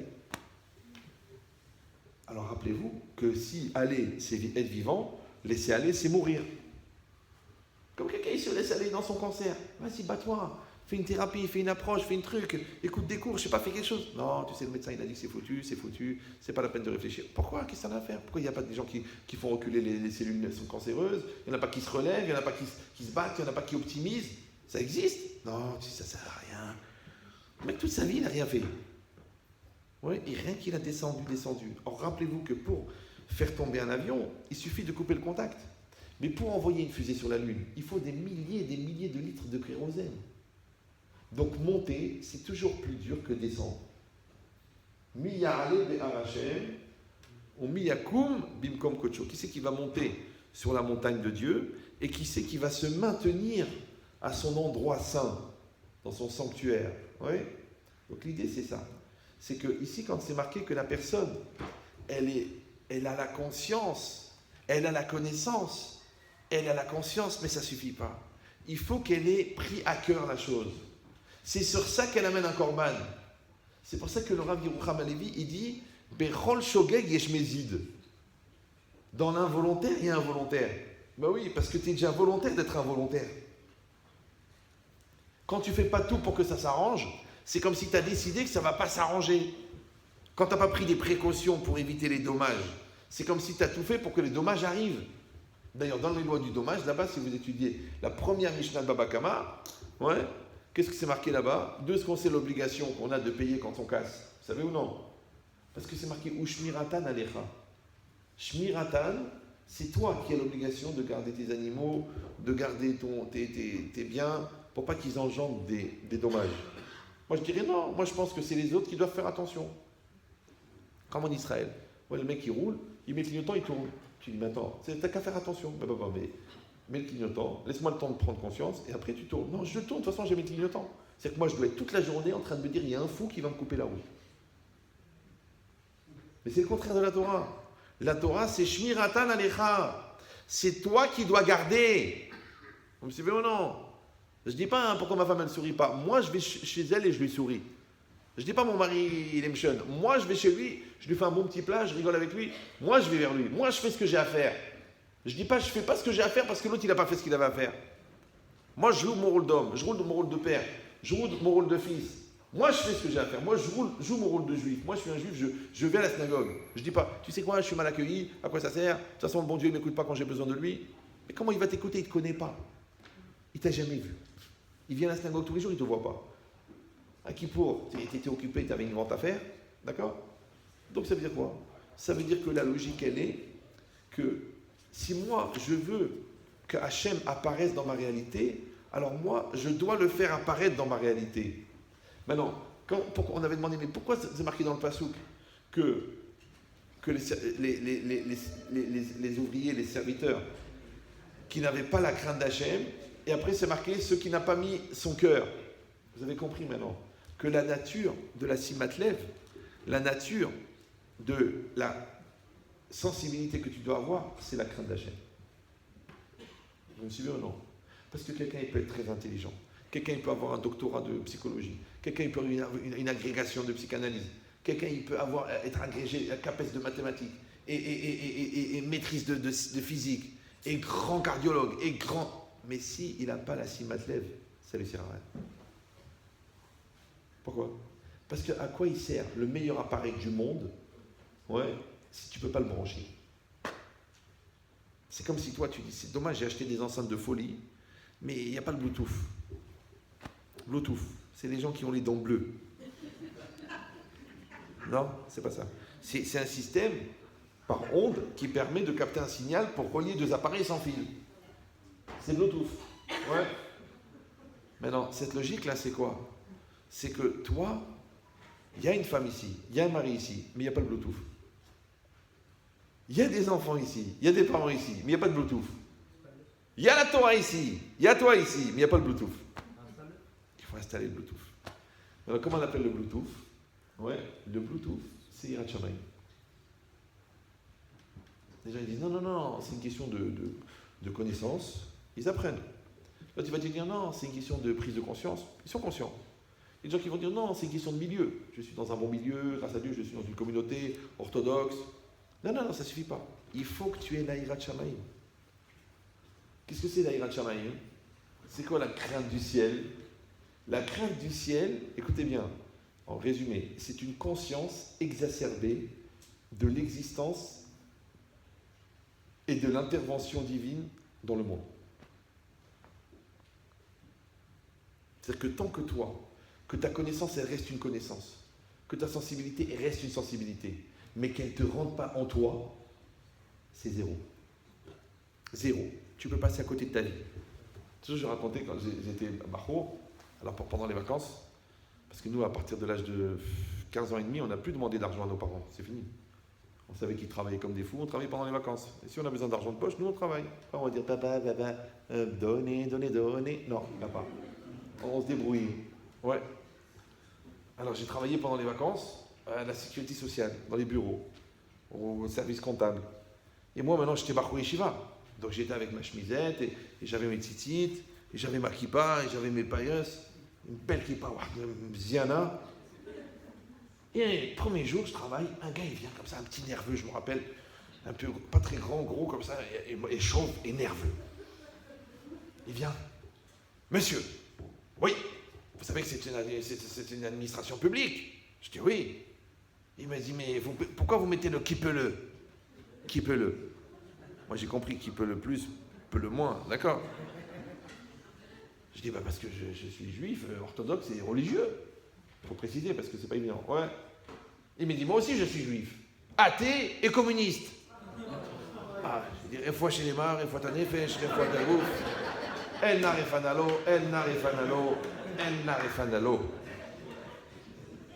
Je dis, je comprends pas. Pourquoi vous mettez ça? À quoi ça sert? C'est de la provocation.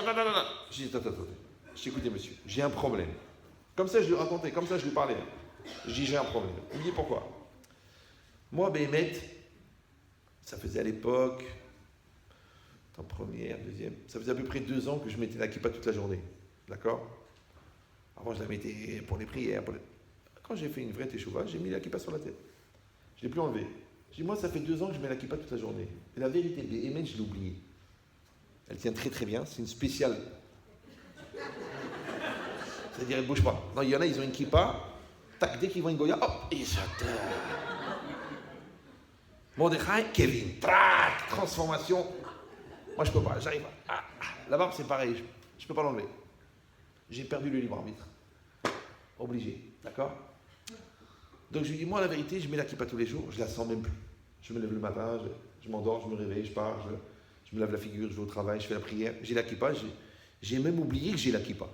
Je dis, vous êtes communiste, ashkénaze, non religieux, anti-religieux. Ça fait 40 ans que vous êtes comme ça. Et quand vous voyez ma kippa, ça vous énerve. Ça veut dire que vous êtes plus sensible que moi.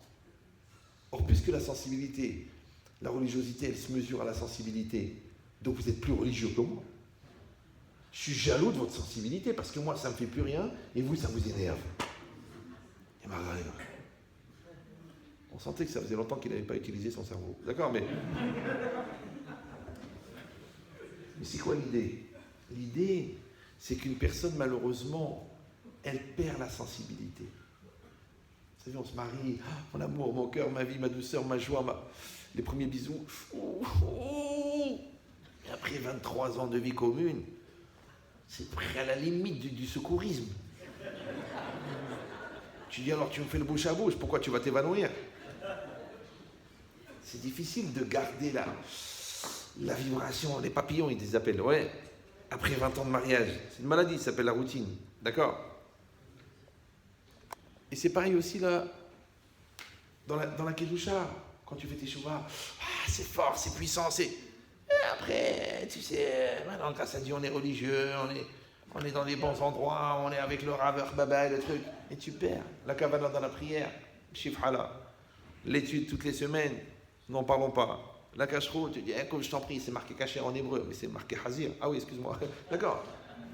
Où est partie la sensibilité? Alors je te dis la logique. La sensibilité qui n'est pas entretenue, elle s'évanouit. L'amour qui n'est pas entretenu, la passion qui n'est pas entretenue, l'intérêt qui n'est pas entretenu, elle s'évanouit. Pourquoi? Parce que qu'est-ce qui manque? Il manque Simatlev. Mais c'est quoi Simatlev? On a dit, c'est Simatlev de Yirat Shamayim. C'est-à-dire, toi, tu dis, qu'est-ce qu'elle dit la Torah sur ce sujet? Ouais, comment la Torah, elle dit comment... C'est pas que tu fais Netilat parce que ton père il t'a dit fais Netilat. Tu apprends la halakha, tu regardes le Mishnah Berurah, tu regardes le Kitsur, tu regardes le Likuté, Yalkut Yosef, et tu sais que tu apprends, quand tu apprends la halakha, tu fais pas Netilat Yadayim de la même manière. Pourquoi? Parce que tu as mis ton cœur dedans. D'accord?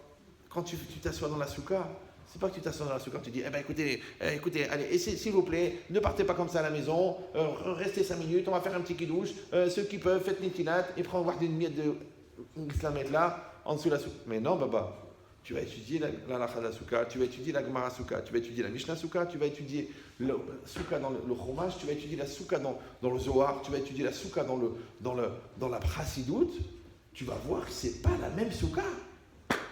C'est pas la même soukha. C'est normal. Et dans tout, c'est pareil. C'est qu'en vérité, c'est toi, ton apprentissage, qui donne la dimension spirituelle à la chose. Parce que tu as mis la Yirat Shamayim dedans. Si tu ne mets pas la crainte d'Hachem dedans, ça ne marche pas. Et le couple, c'est pareil. Les gens, ils croient à la psychologie, l'impact, le relationnel, la communication, l'échange. Non. Ça, c'est évident, ça, c'est goy. Toi, tu dois communiquer avec ta femme parce que c'est une mitzvah de communiquer avec elle. Toi, tu dois lui faire du bien parce que c'est une mitzvah de chesed. Toi, tu dois être bien avec ton mari parce que c'est une mitzvah de kavod. Maintenant, quelle différence entre faire du kavod parce que c'est bien psychologiquement ou faire du kavod parce que c'est une mitzvah de la Torah? La seule différence, c'est que quand tu le fais parce que c'est une mitzvah, tu impliques Dieu dedans. Du coup, Dieu, il devient partenaire de ton shalom bayit. Mais quand tu le fais parce que intellectuellement, psychologiquement, rationnellement, tu penses que c'est nécessaire, tu dis au bon Dieu, je me débrouille. Et Hachem, il te dit, de brasek. Débrouille-toi. Donc vous avez compris que la simatlev, cet attachement-là qu'on doit avoir avec les choses, cette réalité qu'on crée au fur et à mesure qu'on la projette, ce lien-là, il doit être imprégné de crainte d'Hachem. Pourquoi? Parce que, comme il est tard et que je ne m'attendais pas à ne faire que 1/10 du cours, c'est pas grave. Mais je vous donne le secret, résumé. Il n'y a que 2 solutions dans la vie. Il n'y a que 2 solutions. Ou tu vas être un serviteur de Dieu, Eved Hashem, ou tu vas être un serviteur du Yetzer Hara. Dans les gens, ils croient que serviteur du Yetzer Hara, c'est-à-dire d'être alcoolique, voleur, violeur, tueur, proxénète. Non. Tu peux être coléreux, tu peux être entêté, tu peux être bête, tu peux être ignorant, tu peux cumuler des névroses, des stress, tu peux t'amuser à accuser tout le monde, tu peux être parano. Tout ça, c'est Eved Satan. Vous me suivez ou non? C'est que quand toi, tu ne te donnes pas les moyens d'être un serviteur d'Hachem, automatiquement, pourquoi? Parce que pour être un serviteur d'Hachem, il faut que tu maîtrises ton Yetzer Hara, il faut que tu maîtrises ta peur, il faut que tu développes ta Emouna, il faut que tu développes ta crainte d'Hachem, il faut que tu apprends à respecter l'autre, il faut que tu luttes contre ta haine, contre ta rancune, contre ta bêtise, il faut que tu luttes contre la Touma, contre les mauvaises visions. Donc, tu as vu tout ce qu'il faut faire pour être un serviteur d'Hachem? Et bien, en même temps que ça te rend serviteur d'Hachem, mais en même temps, ça te sauve de toutes ces maladies que les gens qui servent le Satan, ils sont malades. Et je peux vous dire qu'il y en a des maladies. Des tonnes et des tonnes. Moi, quand j'explique ça, les gens me disent, oh, écoutez, genre, oh, c'est encore Yetzirah, oh, il a bon dos, Yetzirah. Ok, alors je vais dire, tu sais quoi? Tu n'es pas avec le Satan. Bon, alors je suis quoi alors? Tu es schizophrène. Ah bon? Oui. Tu n'es pas avec le Satan, toi. Non. Tu es bipolaire. Tu es pervers narcissique. Tu veux que je te dise les vrais mots? Les voilà les vrais mots. Donc quand la Torah, elle t'a dit, tu sais quoi? Ok, tu as des problèmes. Ok, tu as du Satan. Mais bon, Hachem, on a des outils. On a la Kedusha, on a la mitzvah, on a la perpétuité d'être. On a le moussard, on a le travail sur soi, on a la construction des midotes, on a la lutte contre ses peurs, on a la lutte contre la négation, on a la lutte contre la touma. On a des outils que les autres nous envient. Je ne sais pas si vous comprenez, on a des outils incroyables. Mais les outils, Aodon Kolo, cousin de Marco Polo, pour que tu puisses les utiliser, il faut qu'ils rentrent en toi. Donc ça va dépendre, est-ce que tu es Samlev ou tu n'es pas Samlev? Donc celui qui connaît rien de la Torah, il ne peut pas utiliser la Torah. Mais celui qui connaît toute la Torah, mais qui ne prend pas à cœur la Torah, elle ne rentre pas dans son cœur. Si elle ne rentre pas dans son cœur, elle ne rentre pas dans sa vie. Si elle ne rentre pas dans sa vie, il a les mêmes conséquences que celui qui ne connaît pas toute la Torah. Tiens, je comprends, avec tout ce que tu as étudié, tu arrives aux mêmes conclusions. Parce que tu n'as pas intégré. Parce que tu n'es pas devenu. Moi, combien de fois je me suis bagarré avec des rabbins? Bien sûr, j'ai fait attention. Tu étudies Chassidout, il faut vivre la Chassidout. Maintenant, pour bien comprendre Rabbi Nachman, il faut que tu ailles chercher la Gemara qu'il a ramené Rabbi Nachman. Et que tu ailles voir là-bas Rashi, comment il explique cette Gemara. Et avant ça, regarde la Mishnah qu'il a utilisée. Sinon, tu crois que tu as compris Rabbi Nachman. Tu n'as même pas compris de quoi il parle, même la traduction, tu ne l'as pas. Il faut apprendre. Tu vas apprendre les sikhot du Rabbi Lubavitch. Mais papa, c'est un très très grand Talmid Chacham, le Rabbi, que tu traduis en français, toi. Va étudier qu'est-ce qui a fait que le Rabbi il a dit comme ça. Parce que sinon, tu crois que le Rabbi il a expliqué la Gemara. Pas du tout. Le Rabbi t'a dit un Hidouche bien au-dessus de la Gemara. Mais il faut déjà que tu connaisses la Gemara. Sinon, qu'est-ce que tu as compris? Et dans tout, c'est pareil. Tu crois que tu as compris ta femme. Parce que tu dis bonjour, bonsoir, chérie, qu'est-ce qu'on mange ce soir? On fait le 5e. Mais c'est pas de l'amour, ça. C'est de la cohabitation. Tu as pris à cœur, tu as pleuré pour sa maladie. Tu étais avec elle dans l'accouchement. Tu avais mal à la tête quand elle avait mal à la tête. Ouais, tu lui as massé les pieds quand elle avait des problèmes de circulation. Tu avais des soucis pour elle. Non. Alors pourquoi tu es marié? Eh bien écoute, on habite dans la même maison, on a un compte commun, on dort dans le même lit. Mais c'est rien ça. C'est zéro.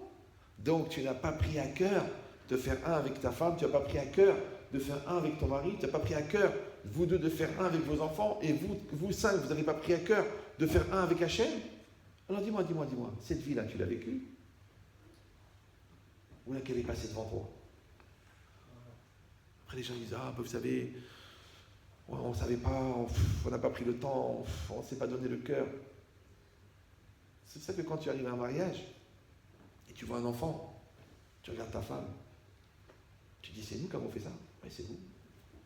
Et lo alenu, lo alechem, quand on aura un enterrement, et qu'on voit la personne qui est devant nous, on dit, mais attends papa, je voulais te parler, tout ça. C'est fini. Et tu dis, oh, je vais t'emmener en vacances. Mais je voulais au moins que tu vois New York. Quand il était vivant, il fallait le faire. Maintenant, il est parti. Donc, je ne comprends pas pourquoi les gens, ils se réveillent quand c'est trop tard. Réveille-toi avant. C'est la même chose.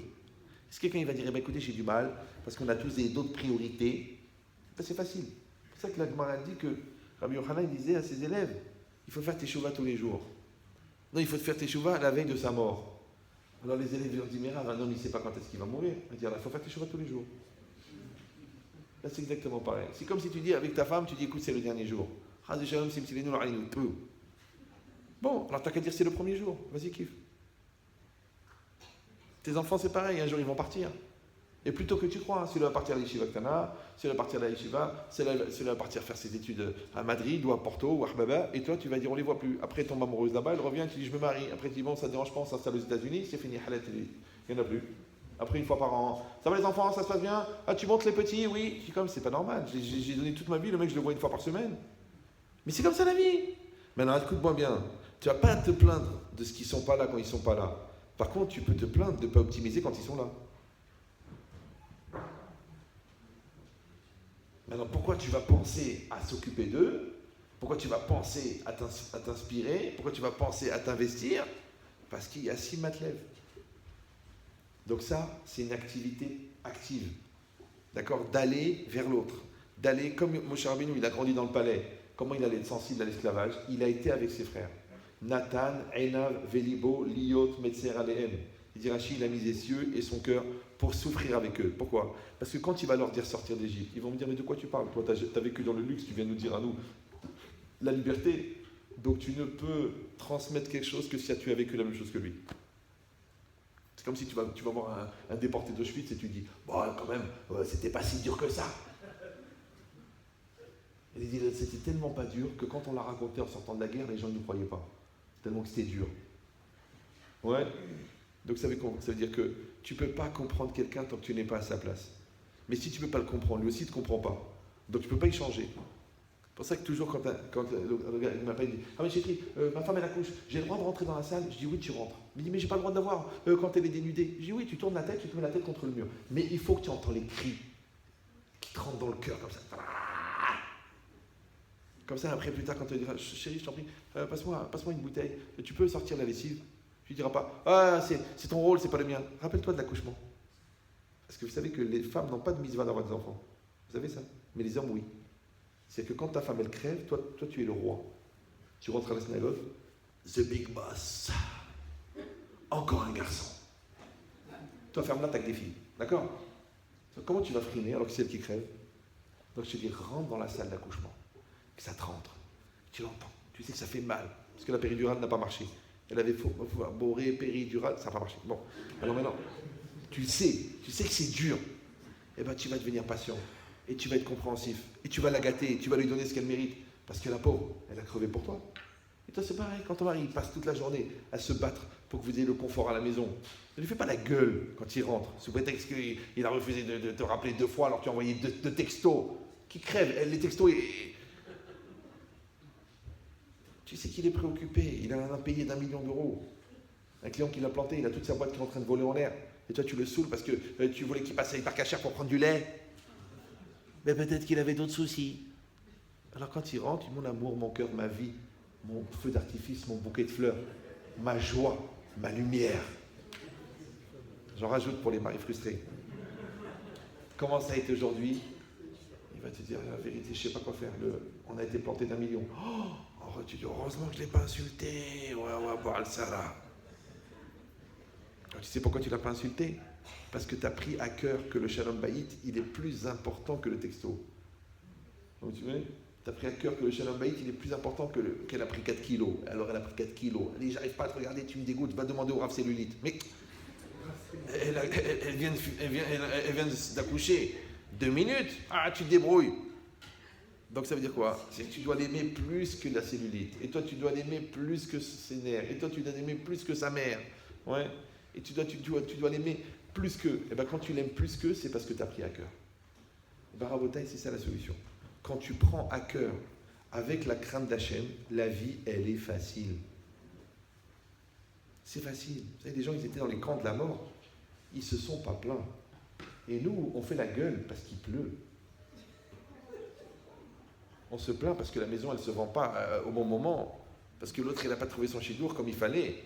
Mais ils étaient dans les camps de la mort. Ils avaient perdu toute leur famille.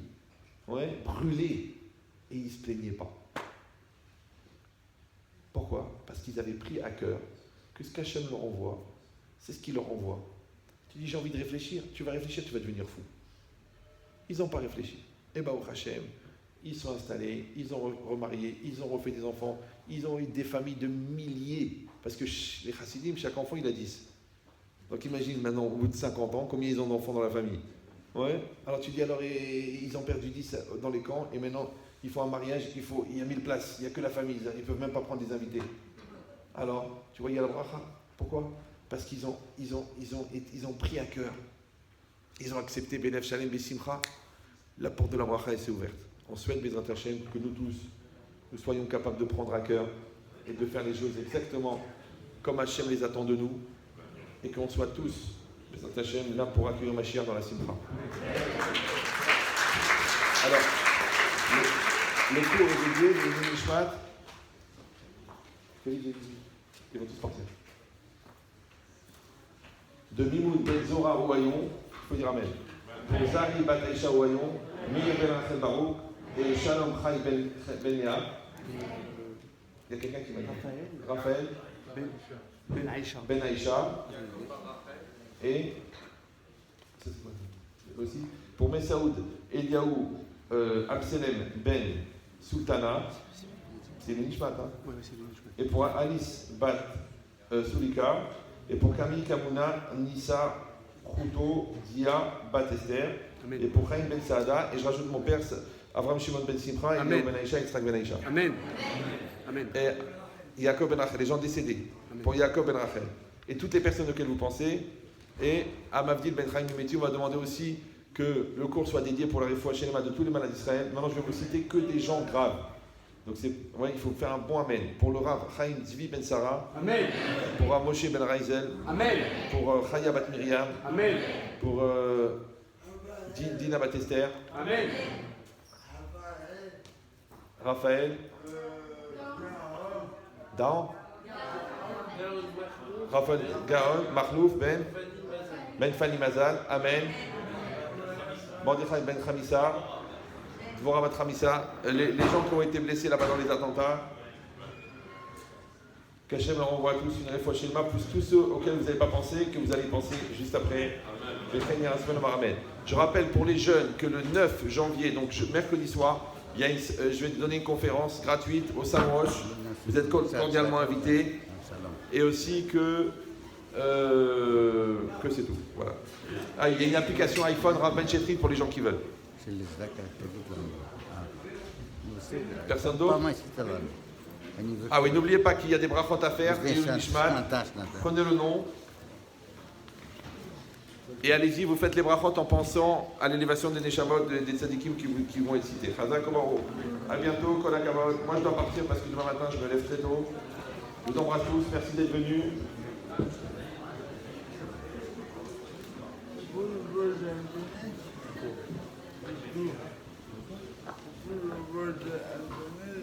On va sur Internet. Je peux vous